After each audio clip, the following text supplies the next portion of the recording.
haven't done one of these for a while. I kind of gave up on them because I got, like I always do, I got interested in doing something else. I've been writing a lot.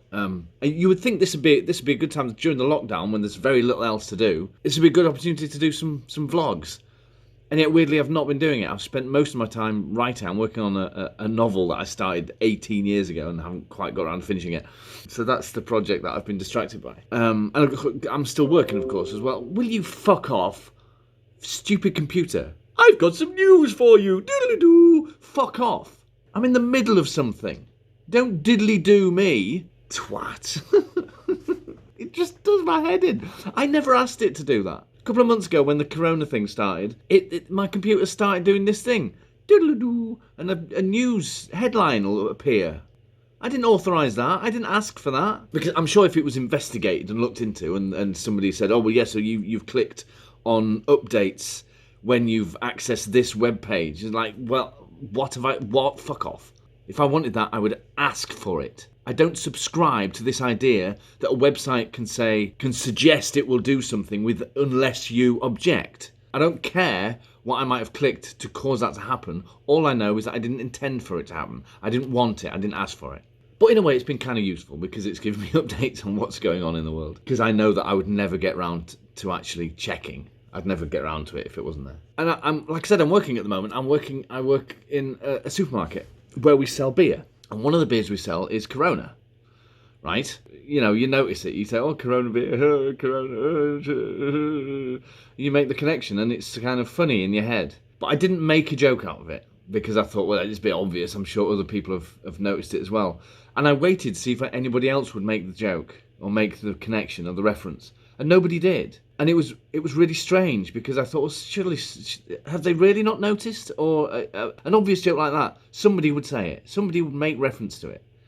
And I didn't want it to be me. But at the same time, the fact that nobody was mentioning it was driving me mad. Somebody make the joke, please. Get it out of the way. But I didn't want it to be me because it seemed like such an obvious joke. And for weeks, maybe a month, it just never happened. Until eventually I was working on the beer aisle. I don't often do that, and I made the reference. I can't remember why now. I made the joke. I finally gave up to the temptation and made the joke just to get it out of the way, you know.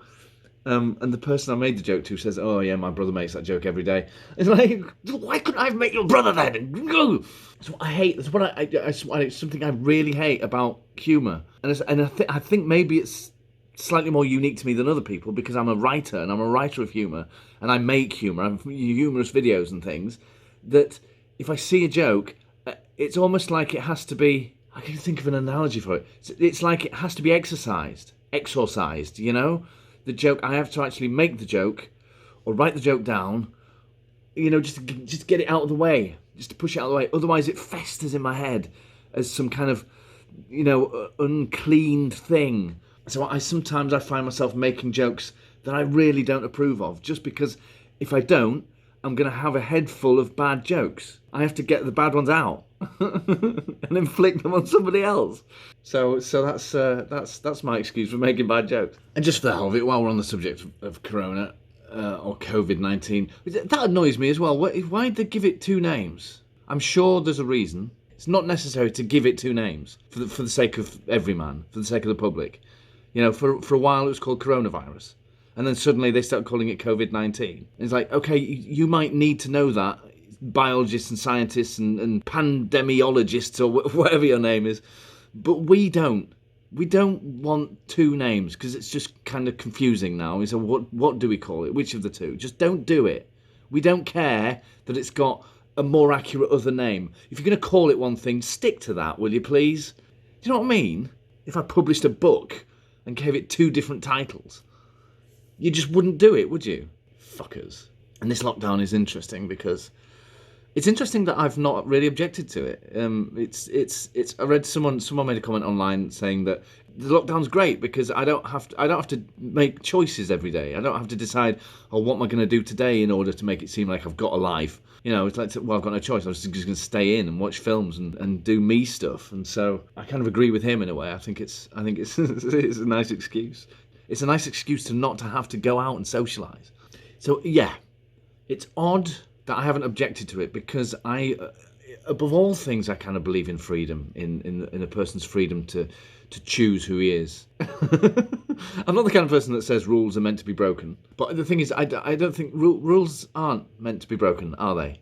Or well, they just aren't, are they?